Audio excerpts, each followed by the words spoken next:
Je voudrais rendre gloire à Dieu qui sans cesse ce matin nous accorde la grâce d'être ensemble sur cette plateforme pleine de vie. Et comme chaque jour, nous ne cessons de méditer et d'écouter la parole de Dieu pour la nourriture de notre âme, nous sommes encore là ensemble pour porter nos regards sur la parole de Dieu, la parole de vie, la parole qui nous régénère et qui nous fortifie, la parole qui guérit. Sans trop tarder, nous allons vraiment rentrer un peu dans la louange avant de passer à la parole du jour. Soyez bénis, que la grâce, la paix du Seigneur repose sur tout un chacun et on y va.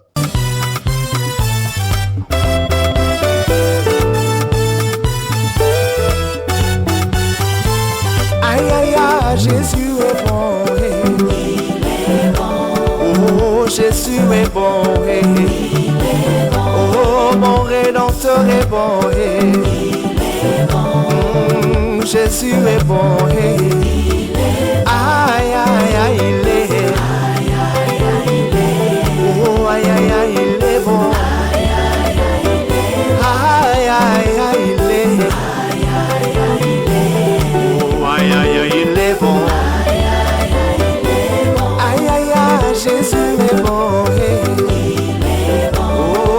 Oh, Jésus est bon, Il est bon. Oh, Emmanuel est bon, Il est bon. Oh, Jésus est bon, Il est bon. Aïe aïe aïe, il est bon. Aïe aïe aïe, il est. Oh, aïe aïe aïe, il est bon. Aïe aïe aïe, il est. Aïe aïe aïe, il est. Aïe aïe aïe, il est. Oh, aïe aïe aïe, il est.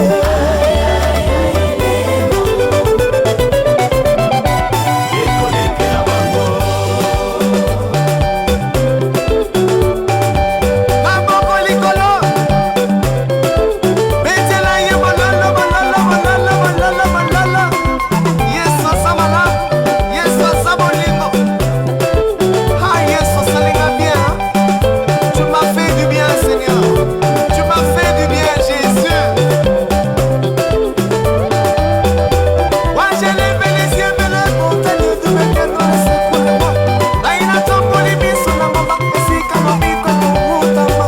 Les secours me viennent de l'éternel qui a fait les cieux et la terre. Aïe, aïe, aïe, aïe. El Shaddai, aïe, aïe, aïe. Tu m'as fait du bien. Dieu merveilleux et glorieux, toi le Tout-Puissant, celui qui s'appelle Je suis, celui qui était, qui est et qui vient. Mon âme te bénit et te glorifie, toi qui es l'alpha et l'oméga, le commencement et la fin, le premier et le dernier. Je te loue, notre Père Céleste, pour tous tes bienfaits dans la vie de chacun d'entre nous, toute, Seigneur, la nuit jusqu'en ce matin. C'est toi, notre Père Céleste, dans ta grande miséricorde, qui a porté tes regards sur chacun d'entre nous et tu as assumé autour de nous toute la sécurité de notre esprit, notre âme et de notre corps, ce qui nous permet, notre Dieu, d'être au devant de toi ce matin pour encore t'adorer, te célébrer, t'acclamer et t'exalter. Parce que, Seigneur, tu es digne d'être loué, tu es digne d'être célébré, tu es digne d'être glorifié. Et c'est pour cela, Père, tout ce qui respire, notre Dieu, doit te louer. Reçois toute la gloire, la puissance et la force. Sois célébré à jamais dans le nom puissant de Jésus-Christ. Amen. Frères et sœurs, bonjour. Que la grâce et la paix du Seigneur reposent sur la vie de tout un chacun. Nous voici encore sur la plateforme Pain de vie pour notre pain quotidien. Sans trop tarder, je vais demander à chacun d'entre nous de prendre sa Bible dans le livre de Proverbes chapitre 26 et nous allons lire aujourd'hui à partir du verset 26 au verset 28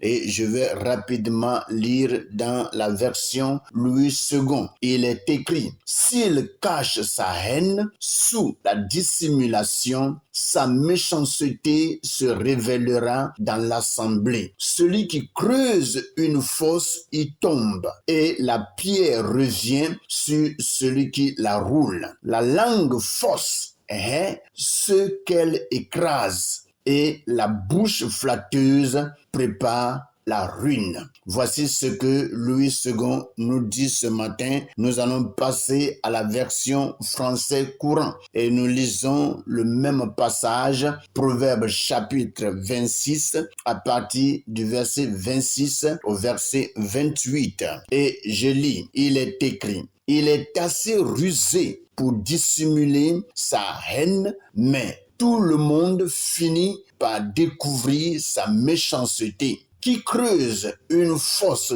tombera dedans et la pierre reviendra sur celui qui la roule. Blesser quelqu'un par des mensonges, c'est le haïr. Prononcer des paroles flatteuses entraîne la ruine. Voici ce que le français courant nous ajoute et nous allons vraiment profiter de ces deux versions pour passer à la méditation de ce matin. Sur ce, nous retournons rapidement à la version Louis II et nous allons lire à partir du verset 26. Et il est écrit: s'il cache sa haine sous la dissimulation, sa méchanceté se révélera dans l'assemblée. Vous voyez, donc voici ce que le Seigneur nous donne ce matin. Mais lorsque nous lisons ce nouveau passage, nous voyons que c'est la continuité des versets que nous avons lus hier, parlant de comment reconnaître un cœur malveillant. Est-ce que vous voyez? Donc, par là, lorsque nous lisons un peu à partir du verset 22 jusqu'au verset 25, nous comprenons en réalité que celui dont parle, oui, le verset 22 au verset 25, c'est de cette même personne que parle le verset 26 jusqu'au verset 28. Donc, c'est la continuité de ce que nous avons lu hier. Il est dit que celui qui, en réalité, a le cœur malveillant et qui, vraiment, des fois, prend une voix douce pour vraiment parler, et la Bible nous dit de ne pas croire à une telle personne parce que dans son cœur, il y a cette abomination. Vous voyez? Et Dieu continue pour nous dire que si ce dernier cache sa haine sous la dissimulation, sa méchanceté se révélera dans l'assemblée. Même si ce dernier cache sa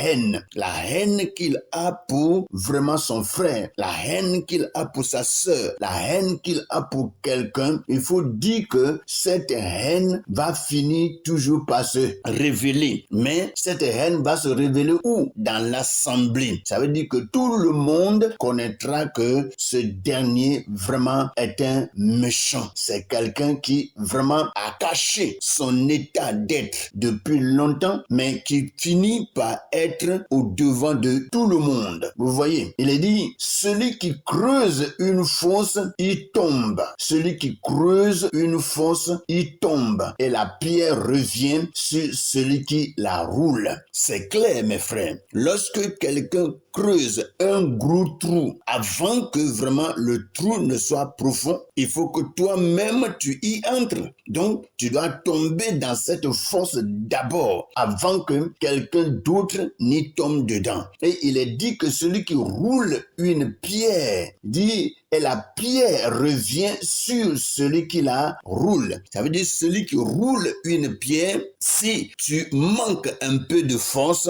en roulant cette pierre, on voit que la pierre redescend vers soi. Toi qui es en train de pousser cette pierre, la pierre redescend vers toi. Ça veut dire que tout ce que tu auras planifié pour quelqu'un en mal, il faut dire que ce que tu as placé en mal, ce que tu as désiré ou bien que tu as préconisé, ce que tu as mijoté dans ton esprit, le mal que tu as planifié pour quelqu'un dans ton esprit, il faut faire attention parce que ce mal reviendra à toi. Toi qui vraiment as planifié ce mal, toi qui as désiré vraiment le mal, la destruction de ce dernier, il faut dire que ce que tu as déclaré, ce que tu as dit, ce que tu as planifié va aussi retourner à toi. Parce que celui à qui tu en veux, c'est une créature de Dieu. Et Dieu, étant vraiment un Dieu juste, ne permettra pas que toi, tu aies une mauvaise pensée sur quelqu'un et que ce dernier soit atteint sans que toi, tu n'en goûtes quoi que ce soit. Mes frères et sœurs, faisons attention. Et c'est pour cela, lorsque vraiment nous sommes là, la Bible nous demande d'avoir sur nos prochains une pensée pure, une conscience pure. Il ne sert à rien, en réalité, de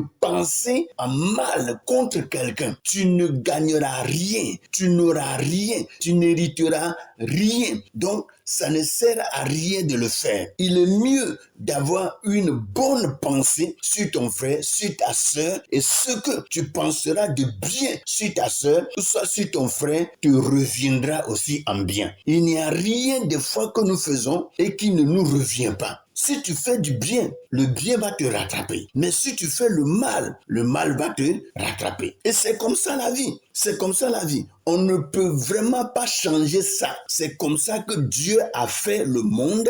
C'est comme ça que Dieu a fait la vie dans laquelle nous sommes. Et c'est pour cela, il ne faut pas que quelqu'un se trompe. Lorsque tu penses mal sur quelqu'un, dis-toi que le mal que tu as pensé va te retourner. Faut pas croire que tu seras épargné. Non, Dieu est Dieu et il est juste. Vous voyez, le français courant nous dit quoi? Il dit il est assez rusé pour dissimuler sa haine, mais tout le monde finit par découvrir sa méchanceté. Il n'y a pas quelque chose que tu peux garder dans ton cœur que personne ne saura. Tout le monde saura ce que tu as gardé dans ton cœur. Il n'y a pas quelque chose que tu peux garder dans ton cœur, dans ton esprit, dans tes pensées, que personne ne saura un jour. Tout le monde saura ce que tu as pensé. Tôt ou tard, Dieu va permettre à ce que tu te trompes et que tu déclares ce que tu as dans ton cœur. Car c'est de l'abondance du cœur que la bouche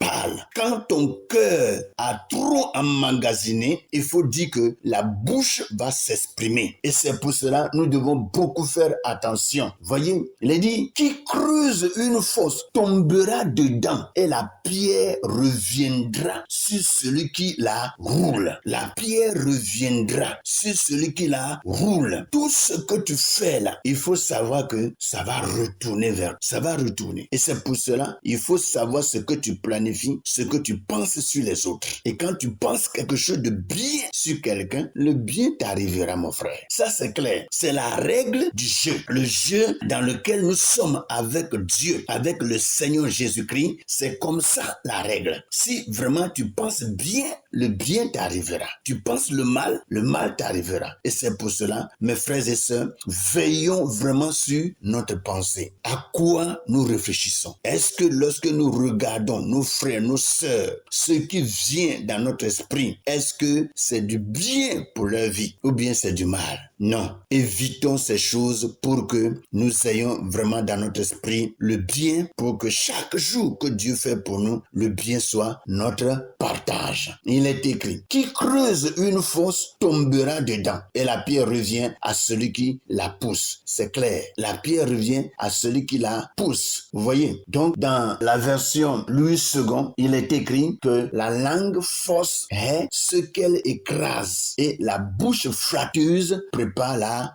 ruine. Une bouche qui flatte, qui trompe, prépare une destruction. Vous voyez? Si la destruction est pour autrui, il faut dire que tu peux pas détruire autrui et que toi, tu vas être vivant. Non, tu peux pas détruire autrui et toi, tu vas rester vivant, être en forme. C'est faux, c'est faux. Et c'est pour cela, il faut vraiment que si nous avons de telles pensées, il faut que nous nous détournons de ces pensées, que nous rebroussons chemin, nous nous répandons et que vraiment la miséricorde de Dieu puisse être notre partage. Car la langue fausse est ce qu'elle écrase. Vous voyez, une langue fausse détruit les autres. Quand la langue est fausse, vous allez voir que cette langue qui est fausse, très souvent, l'homme est habitué à ce qui en réalité détruit. Et lorsqu'une langue fausse déclare quelque chose sur quelqu'un, tout de suite, les gens qui sont habitués à entendre de ces mauvaises nouvelles, quand ils ont ces nouvelles-là, tout de suite, ils commencent à en parler et à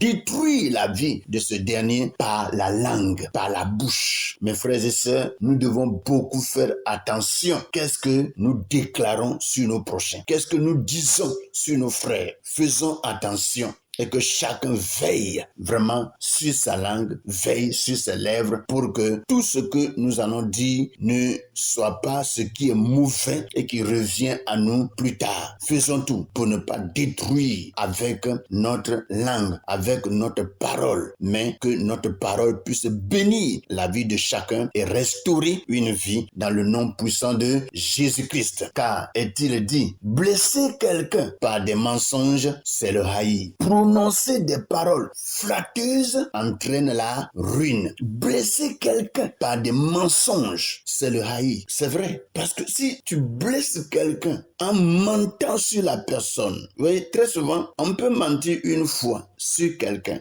Mais lorsque le mensonge est répété, et ça devient vraiment une chanson dans la bouche de celui qui déclare de ces choses, pour finir, vraiment, ça devient une haine dans le cœur de celui qui déclare ces mensonges. Et ça ne fera pas du bien. Ça ne fera pas du bien à celui sur qui on ment. Vous voyez? Il est dit, c'est le haïr. Blesser quelqu'un par des mensonges, c'est le haïr. Prononcer des paroles flatteuses entraîne la ruine. Non, nous ne sommes pas là pour nous détruire les uns les autres. Nous sommes là pour vraiment construire la vie de chacun. Dieu nous a créés et a permis que nous puissions nous entraider. Nous puissions nous aider les uns les autres. J'ai plusieurs fois dit vraiment cette phrase dans des méditations. Et il faut que nous parvenions à cela. Et si nous le faisons, c'est là que la vie que Dieu nous a donnée sera pour nous une vie heureuse sur terre avant que nous n'entrions au ciel auprès de l'Éternel. Soyez bénis ce matin, que la grâce, la paix et que la puissance de Dieu soit le partage de chacun dans le nom puissant de Jésus. Amen.